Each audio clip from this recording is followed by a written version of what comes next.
Olá, seja bem-vindo para mais um vídeo. No vídeo de hoje iremos inaugurar um quadro de culinária que eu estarei ensinando para vocês, culinárias mateiras. Fundamental fogueira, que já está feita, certo? E bora para os ingredientes. A receita de hoje não tem um nome específico, é uma batata com ovo, é isso. Você vai precisar, obviamente, de ovos. No caso aqui a gente tá em 4, então são 4 ovos. Batatas, 4 batatas, nós temos aqui 4 batatas. E papel alumínio. E uma faquinha, um canivete. Aqui nós usaremos o que? O meu canivete patrulheiro, certo? Vamos então o modo de preparo do nosso. Se quiser também tem sal, essas coisinhas. Vamos então para o modo de preparo da nossa batata com ovo. Temos uma batata, obviamente. Vamos abrir aqui a lâmina do nosso canivete. Pronto.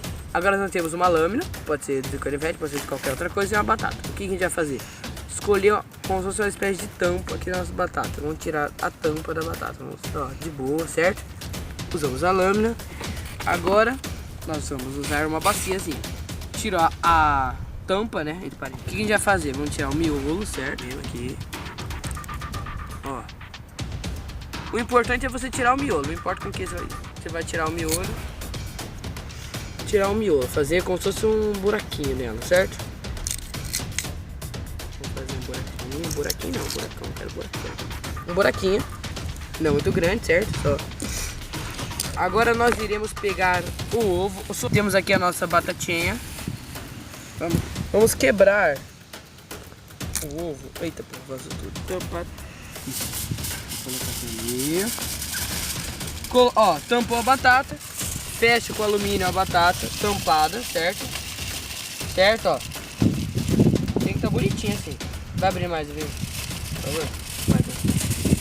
Então você vai enrolando a batata nesse papel alumínio. Certo? Agora ficou uma espécie de bolinha, mas vamos colocar aqui na nossa brasa, certo? Vamos deixar ali. Então, esse é o vídeo, certo? Esse aí é só o procedimento. A gente vai fazer mais 2 e eu vou colocar aí junto com vocês. Daqui a meia horinha, algum tempo assim, eu volto com vocês pra comer, né? Então, vamos começar aqui, ó. Escolher uma batata, escolher essa daqui, assim. Tá quente que nem desgraça aqui. Gente, cuidado que alumínio fica quente muito fácil. Alumínio é muito quente. Vamos tirar. Vamos ver como ficou.